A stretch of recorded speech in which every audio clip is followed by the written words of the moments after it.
Yes, good morning everyone. This is part of the family team. We are here in the beautiful province of Nadroga and Navosa, and here as well, all the way in Sigatoka. Yes, here's the team. We have our executive director, Susan, Naisara, Luisa, as well as Seriana. Welcome. What are your experiences for the last 2 days? Thank you, Maria. Maybe I'll come on, but just to give just a brief overview. For femLINKpacific, we've just been having, convening those safe spaces for rural women. And for this particular trip, this has been really special because now we're actually going beyond the convenings, beyond having that central localized area where we will bring in all the diverse rural women and have those monthly convenings. So and the three of you, actually the four of you, have just really active over the past 2 days. Going into the communities and having those conversations that know with women. And I think from some of our conversations earlier is that it really does make a difference when you do go out into the village, into the community, and have that conversation with the women there. So what was your reflection, Lisa? Yes, it is. How you mentioned, it makes a huge difference when I'm looking at the data and all the locations and putting an actual face to the locations, like the Yandua village, and having the women take us through, this is the village that we live in, and we're in different parts of that village. And I felt like that to me was one of the highlights, going into the communities and the different village that we work with, the different women that we work with. It was good to put the face to the data when you go out. And that is really important when you talk, when you spoke about even the location. So even the location, we will hear the stories, how they describe it, and we try and encourage them to talk more about, their story or their lived reality, and their lived reality and their context. It's also, the demographic locality of it, what it really is, and then we get in, and then you really get to feel the place. That's right. For myself, it really started off when the list is given to me. When I say list, I mean the dignity kits that we're actually distributing in the community right now. And when I saw the list, I thought to myself, the women who will be receiving these will be really blessed. And it's something that we always want to have in our hands, and sometimes either we cannot afford it or we just don't have access to them. And then as I started compiling them and putting them together and packing them, I was like emotional at one point. But then when you actually come out into the community and give it in their hands, and they look into the bags and look into the kids and say, oh, this is what I've always wanted, and I've always needed these, and God has actually brought you here with these items. I think that was the best moment ever in preparing for this documentation community trip. And I feel like we are doing a great job. And not only that, it's just that mostly people are always out there in the big rooms, in the big hotels, in the big conference rooms, and we talk about things that we really don't ever, we don't experience. Like Edie said, we live the reality. But then when we come out like this, we get to know how it's like, and then when we go back to do better things or greater help for the community out there, we actually know what to do. It's something different when you just do it because you have to do it. It's different when you have the correct emotions when you're doing the job because you know the people really need it out there. Thank you, Seriana. And I think from my end, and I agree with you, Susan, when you mentioned, to be in the community is just a different, layer.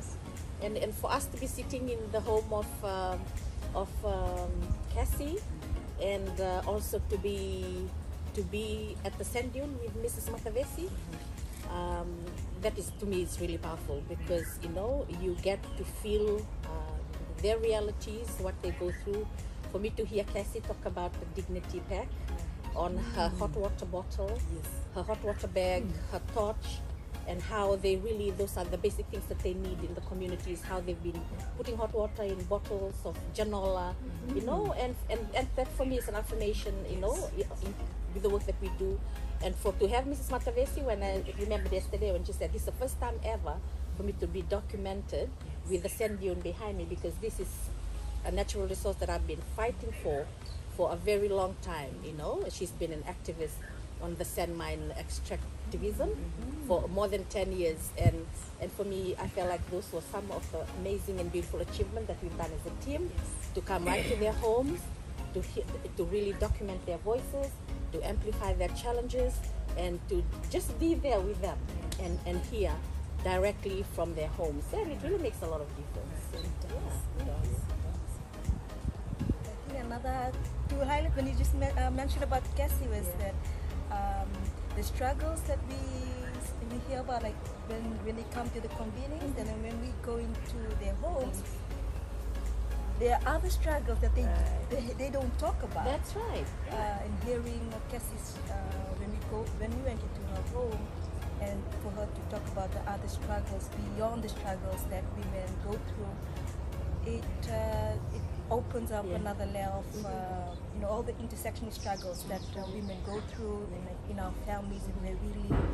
And with Mrs. Matavesi, with the sand dune, she talked about the struggle, but she also talked about the history behind it. And so, like, they are living histories, they're living museums in the communities that can talk about the struggle and connect it to not only the struggle, but the resilient work behind that, and how the sand dune came to be, and how there was their relatives and family had to move.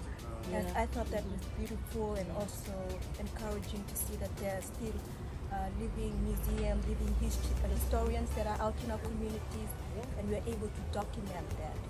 And it's part of our documentation for not only us in our communities, but for Sigatoka, for the children from Sigatoka, to see that there are documentations of women, about their history, that sometimes our oral traditions, some of the struggles we face, we're not able to always document it, but this is an opportunity that we're able to give back to our community, that we are able to document it, and it's not only for us, but also for Sigatoka.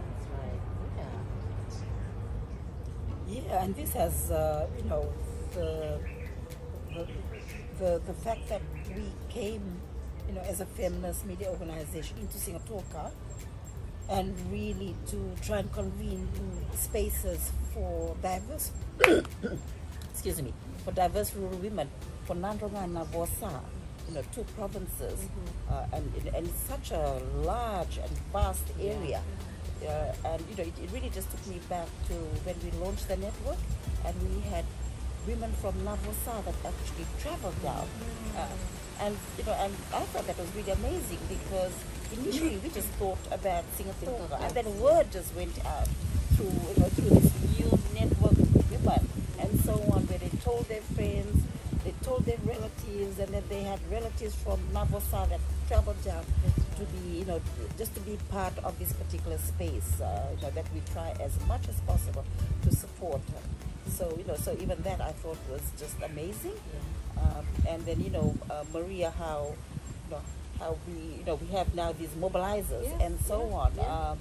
There was this documentation that was happening here over the past 2 days, and then young Seriana was actually in Suva, and then I joined up with her yesterday, where she was on a young women panel with other stakeholders in Suva, talking about the lived reality of young women here in her locality, here in Nadroga.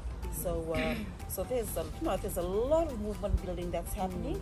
A lot of women that are really just looking for that solidarity, with other women from other provinces and so on. As they really strive for a livelihood where they're really happy, and that it benefits their community. That's right. Yes, just going back to what Lucy said, that it's one thing listening to when they talk about their lived reality. It's another thing when you come to the communities to actually hear the other stories that they have, right?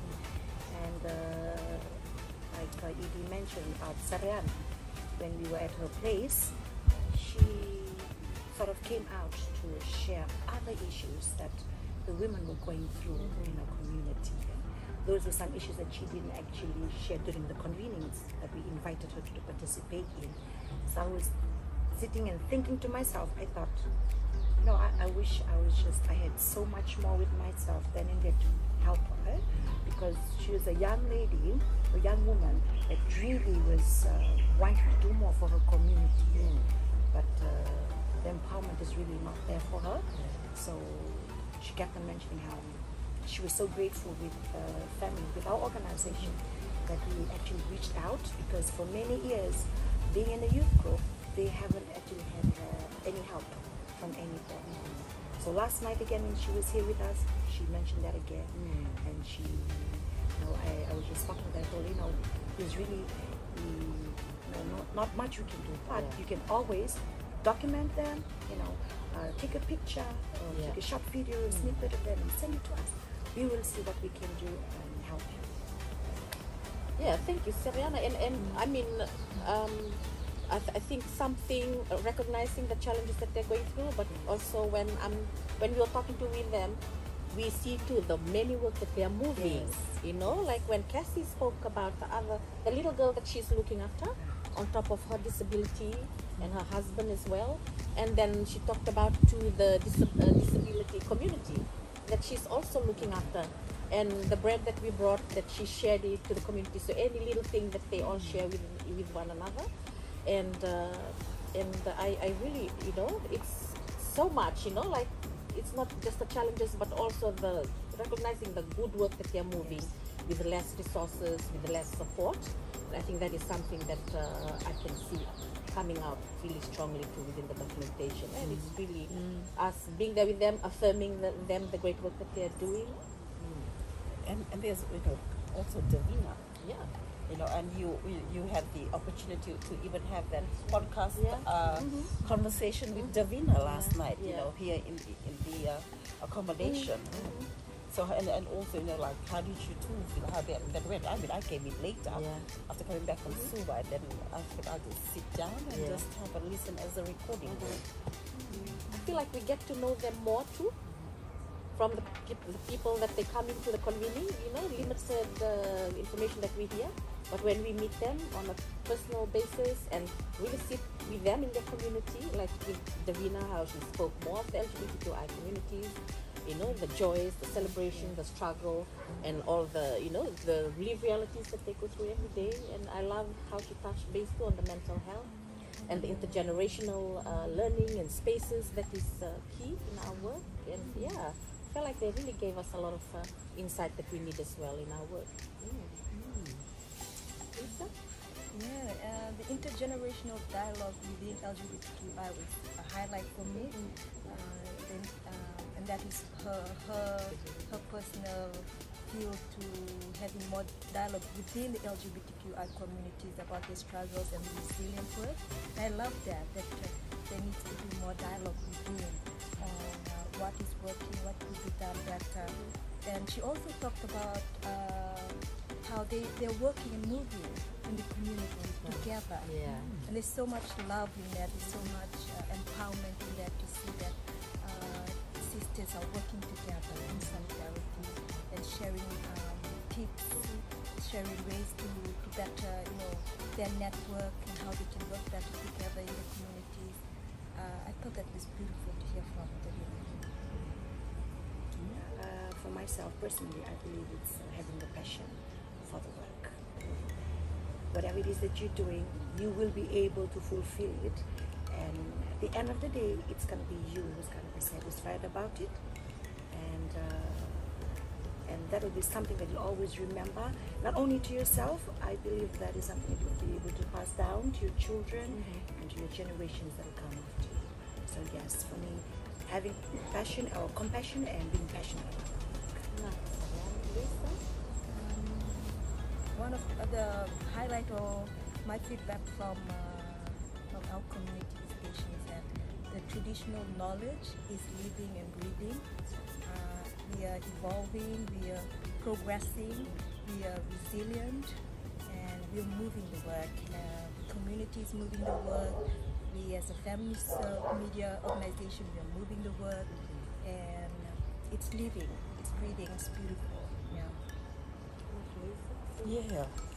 So for me, it really was just, you know, when I would be there at the accommodation, and then looking forward to listening to hearing your stories when you did return, and you know, even trying to plan and design this was also you know, something else for us as femLINKpacific, because this is really the first time that we're, you know, really trying to push the boundaries and to go beyond that documentation in a central convening.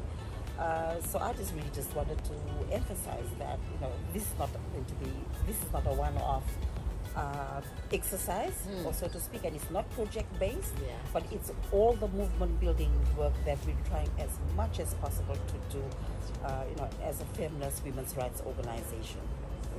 Yes, thank you. And yeah, from my end, I just want to take this time to really acknowledge the community members that have been helping us as well with the mobilization. Selita, Davina, Mrs. Matavesi, Fatima, you know, that have really made the work more easier for us, and really acknowledging the great work that they are moving.